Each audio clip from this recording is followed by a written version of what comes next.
Romanos capítulo 8.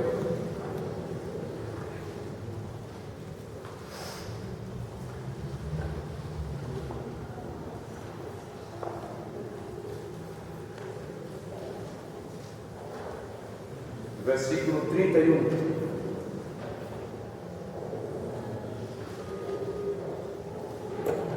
Que diremos, pois, à vista dessas coisas? Se Deus é por nós, quem será contra nós? Irmãos, nós vivemos uma realidade completamente diferente de tudo que a sociedade vivenciou. Nós estamos na era do fast food, da refeição rápida. A superficialidade é algo espantoso em todos os aspectos. Os laços de amizade diminuíram de forma assustadora. Hoje as pessoas estão valorizando mais a amizade virtual do que a pessoal. A igreja tem enfrentado uma crise sem precedente. Hoje, muitas igrejas deixaram de pregar a palavra e começaram a pregar novidades do mercado da fé. Deixaram o evangelho da graça para pregar a prosperidade. Deixaram a mensagem da cruz para pregar os milagres realizados por supostos homens de Deus. Deixaram de pregar sobre o arrependimento para pregar sobre a autoajuda. Deixaram de pregar o novo nascimento para pregar a prosperidade financeira. Deixaram de expor a palavra de Deus para valorizar as experiências. E como resultado, nós estamos numa geração onde 90% dos cristãos não leem a Bíblia regularmente. Há uma numerosa multidão desviada do caminho do Senhor. Um número espantoso apostatando da fé. E obviamente, queridos, tudo isso está predito na palavra do Senhor. O apóstolo Paulo, escrevendo ao pastor Timóteo, ele diz que nos últimos dias alguns apostatarão da fé, dando ouvidos a espíritos enganadores. Mas não obstante as perseguições enfrentadas pela igreja, precisamos avançar.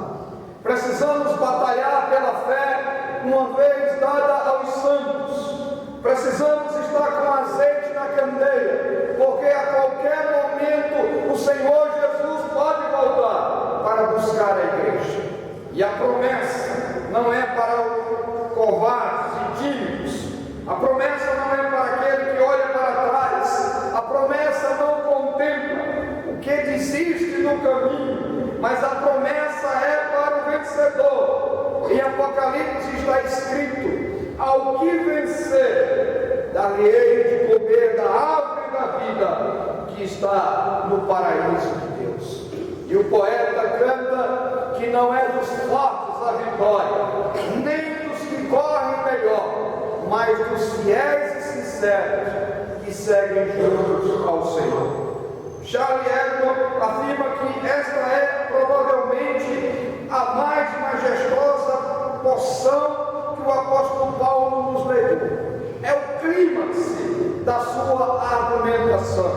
Ele mostra que os crentes em Cristo são justificados pela fé e que sua justificação resulta em um viver santo e, por fim, em glória eterna. Mesmo diante das tempestades, nós temos a garantia da vida eterna. O apóstolo Paulo não poderia terminar essa clássica exposição do livro de Romanos sobre a segurança inabalável da salvação, senão fazendo algumas perguntas retóricas. E ele diz: se Deus é por nós, quem será contra nós?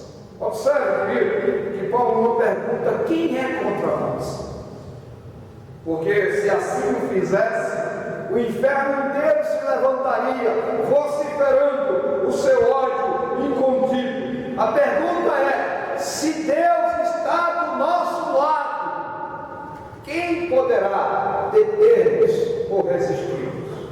Se o Rei e o Senhor do Universo está do nosso lado, se Ele nos amou, Ele nos escolheu, Ele nos chamou, nos justificou e já decretou a nossa glorificação, então nós somos vitoriosos e invencíveis. E ainda que o inferno inteiro se levanta contra nós, certamente triunfaremos.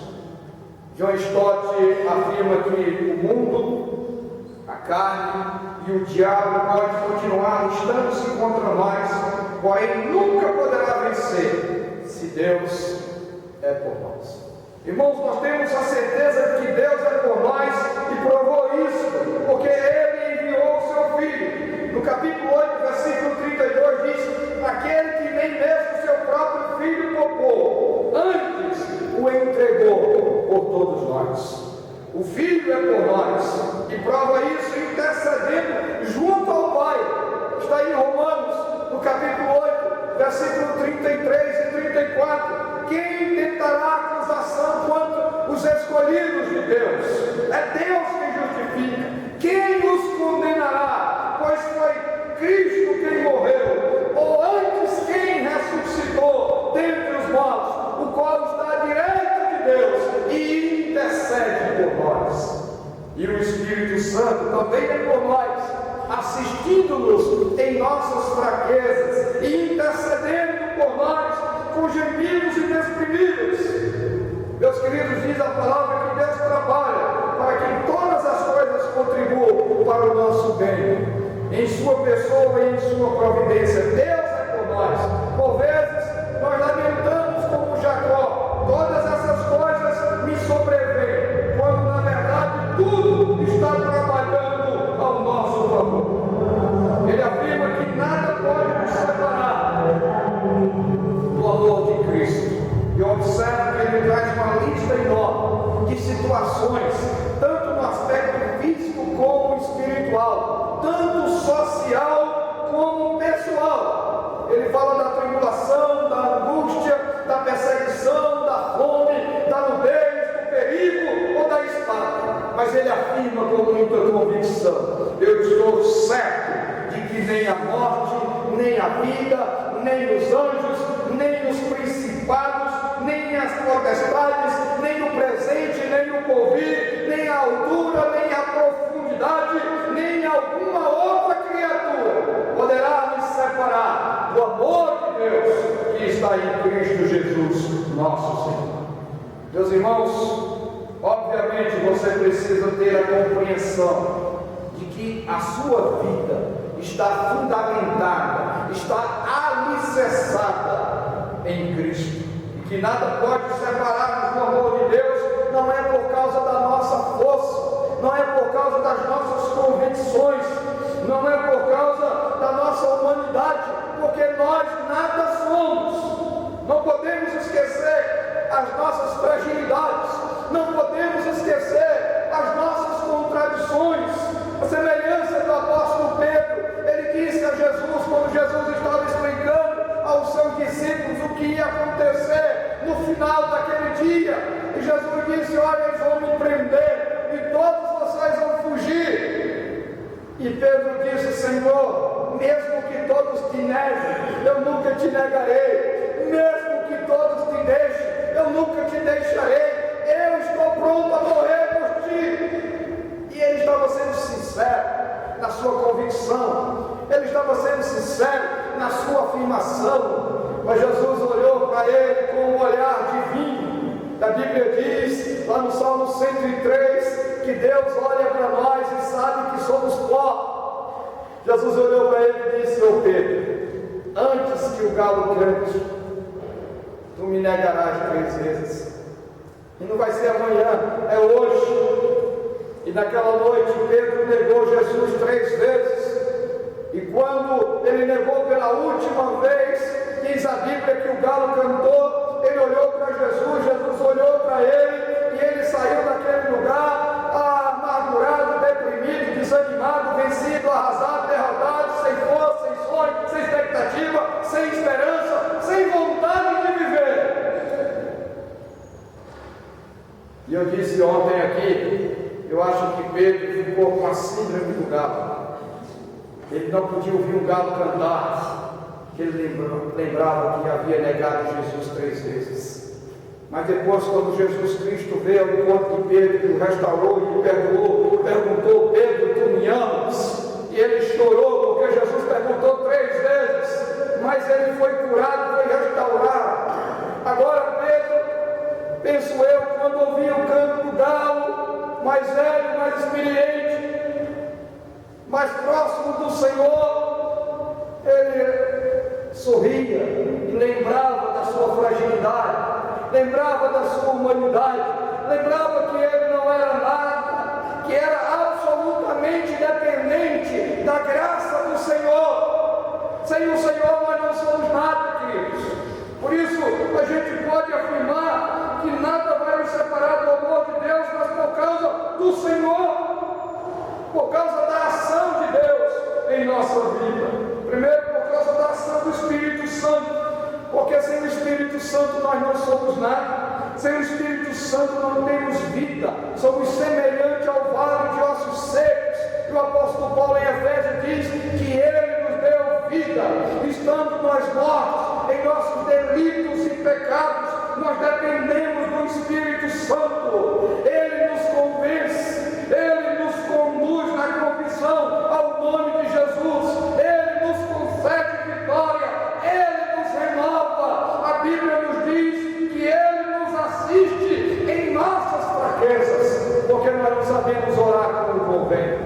Segundo, queridos, nós podemos afirmar que nada vai nos separar de Deus por causa da ação do Pai.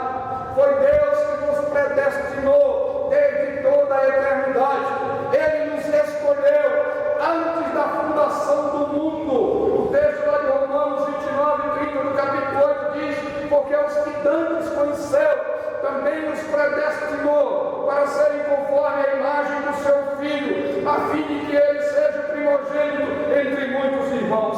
E aos que predestinou, a estes também chamou. E aos que chamou, a estes também justificou. E aos que justificou, a estes também glorificou. Nada pode nos separar do amor de Deus por causa da ação do Espírito Santo, por causa da escolha de Deus, o Pai, que nos escolheu desde toda a eternidade.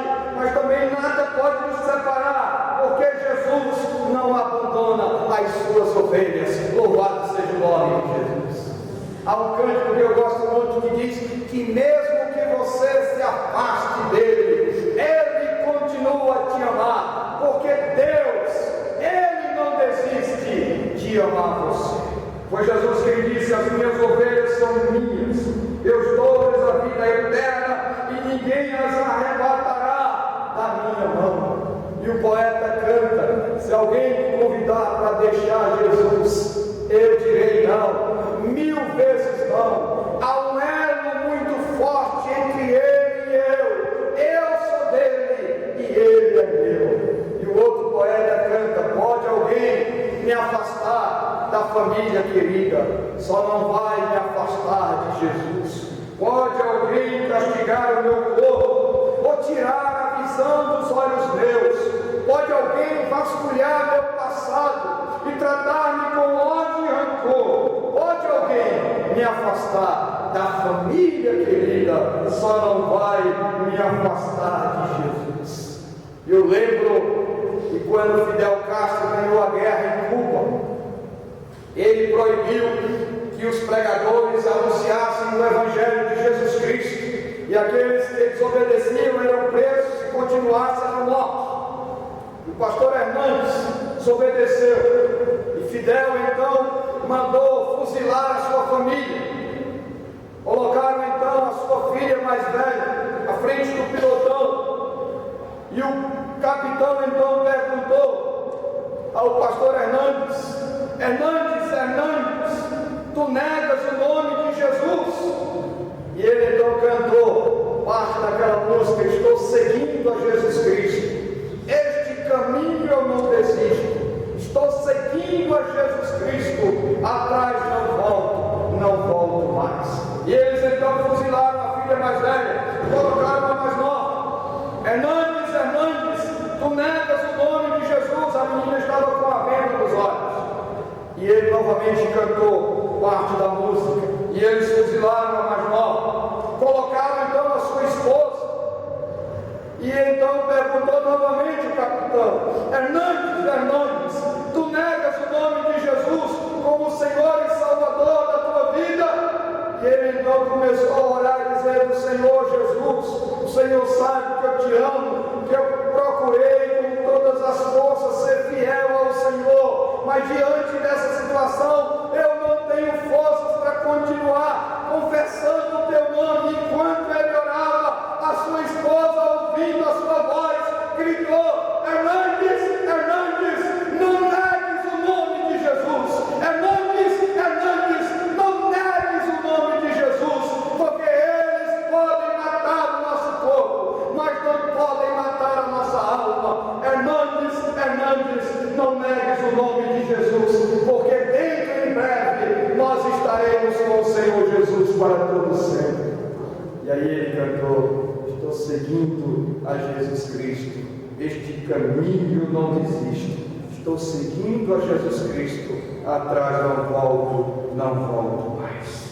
Irmão, Jesus não desiste de nós, ele sempre vai ao nosso encontro, e essa verdade está registrada lá em Lucas, no capítulo 15.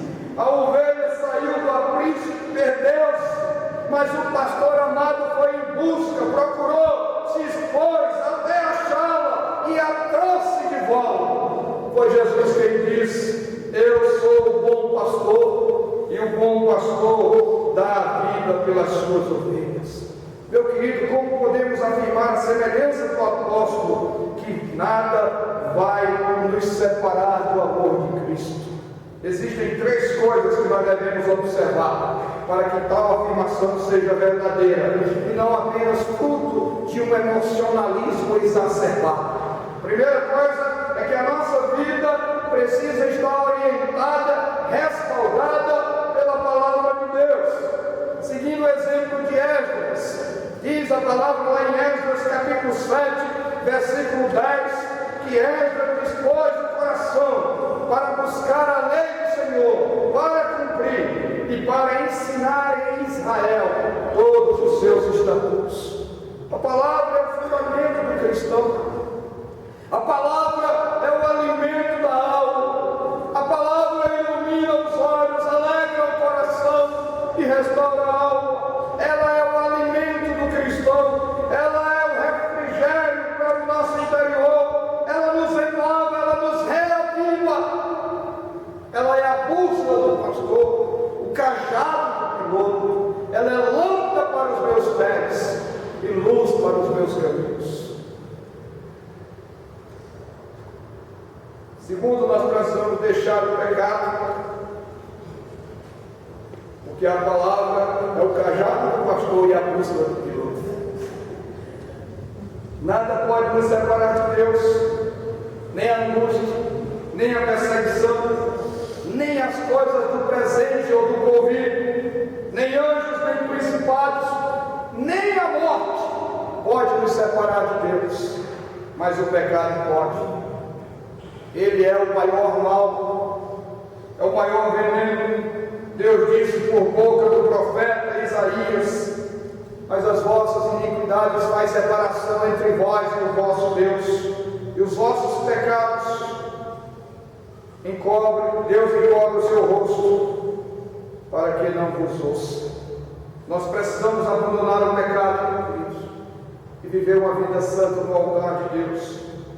Precisamos clamar pela misericórdia de Deus, que Ele derrame luz em nossas trevas, que Ele nos toque com a brasa viva do seu altar, que Ele tire a lepra do nosso coração, como Ele tirou de Moisés, que Ele troque as nossas vestes sujas, como Ele fez com o sacerdote Josué, e que Ele nos purifique com o sangue de Jesus. A terceira coisa: nada pode nos separar de Deus se nós estivermos olhando firmemente para Jesus.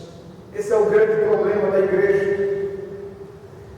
Nós olhamos para a vida dos outros, para os erros dos outros, para a falha dos irmãos, Aliás, às vezes cometemos as mesmas coisas e às vezes até pior, mas nos achamos juízes e julgamos os outros. Deixamos de olhar para Jesus.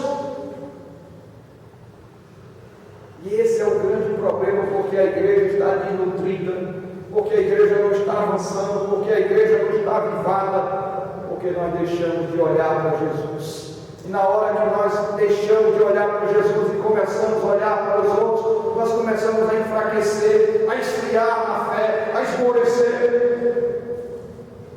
Foi aquilo que eu disse para o meu colega naquele dia. Ele fez lá o curso dele, fez o mestrado, fez a pós, fez o mestrado, fez tudo, estava cheio de filosofia, de história na cabeça. Nós sentamos ali no banquinho do seminário, do SPN, e ele disse que, rapaz, sobre isso que eu descobri ao longo desses 2000 anos da igreja, a igreja está cheia de erros, cheia de aberrações, cheia de contradições, de pecados e de tantas e outras coisas. E aí ele falou 10 minutos, e quando ele terminou, ele disse: terminou? Você devia ter olhado para trás, você devia ter começado em Adão, você devia ter passado por Abraão, que mentiu, você devia ter olhado para Davi, o homem segundo o coração de Deus, que adulterou. E aí eu comecei a falar sobre os homens da fé, e aí ele disse: você devia ter olhado para você, olhado para mim, percebido as nossas contradições, as nossas trevas, os nossos pecados, as nossas falhas, os nossos defeitos. O grande problema da sua vida é que você, ao invés de continuar olhando para Jesus, você começou a olhar para os homens, você começou a olhar para pastores, você começou a olhar para a instituição, você esqueceu de olhar para Jesus. Se você olhar para Jesus e fitar os seus olhos em Jesus, como você fez outrora e foi grandemente usado por Deus, você vai ter o coração avivado, inflamado, apaixonado, porque os homens estão cheios de defeitos e de falhas, as instituições também, mas Jesus de Nazaré, Ele é o Santo de Deus, Ele veio a este mundo e viveu uma vida sem pecado. E quanto mais nós olhamos para Jesus, vemos a sua santidade. Quanto mais olhamos para Jesus, vemos a sua imutabilidade. Quanto mais olhamos para Jesus, vemos a sua perfeição. E aí dá vontade de dizer, como disse Pedro: retira-te de nós, Senhor, porque nós somos pecadores. E aí eu disse: meu querido, esqueça tudo isso e olhe para Jesus. Certamente Ele vai abençoar a tua vida. Que Deus nos abençoe, que a graça do Espírito Santo esteja sobre nós, que possamos declarar, como diz o apóstolo Paulo: porque eu estou bem certo, e que nem a morte, nem a vida, nada nesse mundo pode nos separar do amor que está fundamentado em Cristo Jesus. Que Ele nos abençoe. Amém.